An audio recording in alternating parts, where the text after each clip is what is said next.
low-cost, portable cloud gaming systems storm the already crowded market, existing players are not going down without a fight. End this now! Microsoft and Sony are putting a lot of money into R&D. Kind of the whole idea is they need to be thinking about technologies that will help them stay competitive, right? That'll help them continue to be relevant. In recent times, a lot of what's come out of the R&D labs has been either kept behind closed doors or has been announced but not really deployed in any meaningful way. In August of 2014, a team at Microsoft Research unveiled a new platform designed to tackle the main barrier to high-end cloud gaming, data speed. Project DeLorean aims to decrease the effects of latency by teaching cloud servers to predict a player's next move, sending the possible options back to the gamer's console all before the players have made their decision.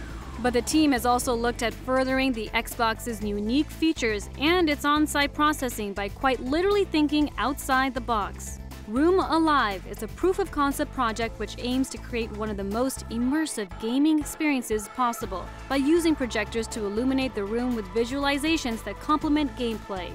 The company has even taken the technology a step further, using its Kinect system, which monitors a player's movements so users can actually interact with the room around them. The only issue? Microsoft says the current technology is simply too expensive for mass-market production.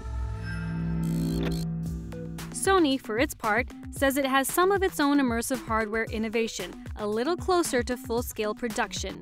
In March, at the Games Developers Conference in Los Angeles, the company's gaming division announced Project Morpheus, a heads-up virtual reality display for the PS4. By using a controller, the company says players will be able to see their hands and weapons in-game, allowing them to feel like they are physically fighting off enemies in the virtual world. Sony isn't just a game developer, it also produces all this other stuff. They produce screens and displays and technology and TVs and headphones. So Project Morpheus is very similar to Oculus Rift. I think it's very clearly influenced by it. But Oculus Rift is a startup. They've never actually shipped a product. They don't make screens, they don't make displays.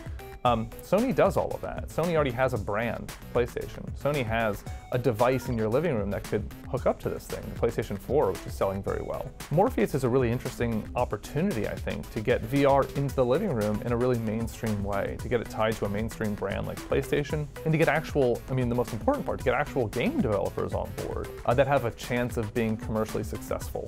And I think Sony has a lot of studios of their own, and I think that presents a really unique opportunity, whereas Microsoft really tried to target more casual gaming with Kinect.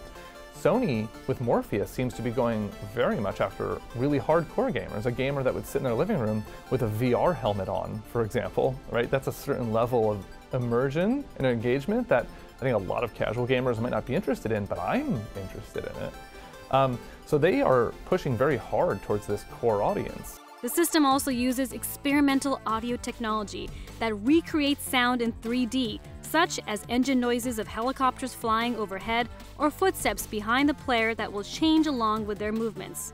The headset also produces an unwarped output to TV so others too can be part of the game. Sony says, unlike its predecessors, the device will be targeted to the broader consumer. So recently, Sony has announced a virtual reality headset, Project Morpheus, and Microsoft has announced an experimental augmented reality experience called Room Alive.